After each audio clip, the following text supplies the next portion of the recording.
spakut është vërtet tronditse, sepse UEFA u hap një herë kjo historie e Sky Encrochatit edhe u mbyll me shpejtësi dhe ne nuk dim më se çfarë po ndodh me ato materiale që kanë ardhur, të cilat u bën një herë dhe betejë ligjore në gjykatën kushtetuese, që të mos konsiderohen si prova, dhe gjykata kushtetuese i konsideroi si të tilla. Atëherë, duke qenë se këto janë prova me vlerë procedurale, për të përdorur në një proces në Shqipëri, atëherë çfarë bëhet me to? Pse u nxorrën nga sirtari me vonesë dhe pse u futën me shpejtësi po në atë sirtar? Kjo është përgjigje që duhet ta jap spaku, i cili mendoj është krejt koshient që po los një rol parsor në mos hetimin e këtyre episodeve. Unë kam thënë e them dhe do ta them që nëse spaku do të ishte eficient,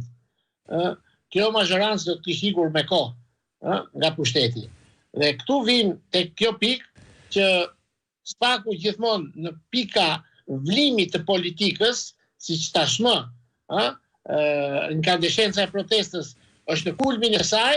ata gjithmonë e kanë gati skenarin për të nxjerrë 2-3 episode për t'i bërë të ditur sikur po i hetojnë, ndërkohë që ato i kanë pasur me vite në përsëritjet e tyre. Këtë do ta themi me forcë, pra, as më shumë dhe as më pak, spaku është i përfshirë në lojën politike për t'i dhënë mazhorancës kohën e duhur që ajo të mos preket nga procesi dhe me këtë qëllim të jetë mbrojtur para opinionit qendror si opinionit publik si i pa korruptuar. Por e vërteta është krejt ndryshe. Që të kalojmë ke rasti Arubas, ju e përmendët, nuk është profesionale të përmendësh ti biznesmenët dhe të mos përmendesh politikanët. Kjo është një mungesë transparence, një mungesë komunikimi me publikun, sepse sekreti i hetimit nuk cënohet duke përmendur ata pushtetar të përfshirë në këto afera pa nxjerrë burimet e provave apo burimet e hetimit, por sigurisht që duhen thënë me gojën plot, sepse sot po kemi shtetar të cilët janë mirëfilli hajdut dhe bërtasin gjithë vjen nga mjezindar kapën e hajdutit. Edhe kjo një qendrim ligjor i spakut, së paku do t'i jepte drejtim kësaj prezence, kësaj sfilate kriminale të këtyre shtetarëve, të cilët kulmi ka arritur tash edhe me veprime antikushtetuese, si me shitje trojesh, të cilat janë të ndaluara nga Kushtetuta e Republikës së Shqipërisë dhe pa më të vogël merak, dilet dhe thuhet që pronarët e kanë blerë dhe ta gëzojnë atë tokë, ndërkohë që trulli thash një herë nuk është shitje të huajve, por së pari duhet hetuar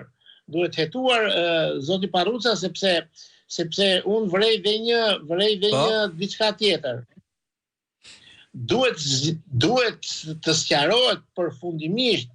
gjeneza e pronës dhe varimi i pronarëve dhe kalimi i pronës në pronar në duar vite pas vitesh, të cilat kanë humbur dhe gjurmën ndoshta të pronës, por jo të flitet për një pronë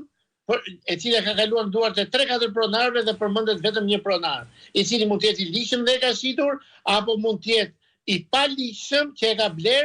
por sigurisht kjo nuk duhet të kthehet në një refren i politikës, por kjo do një hetim për të parë se çfarë është bërë me këtë pronë, kush ka qenë pronari legjitim, kush e ka marrë këtë pronë, sa i ligjshëm është transakcioni dhe se sa i përputhshëm është me ligjin e me kushtetutën. Këto janë element lehtësisht të hetueshëm, sepse nuk flitet për komunikim me persona. Ky është një hetim dokumentar, që është nga hetimet më të thjeshta, sepse prokurori siç dihet e ka të gjitha mjetet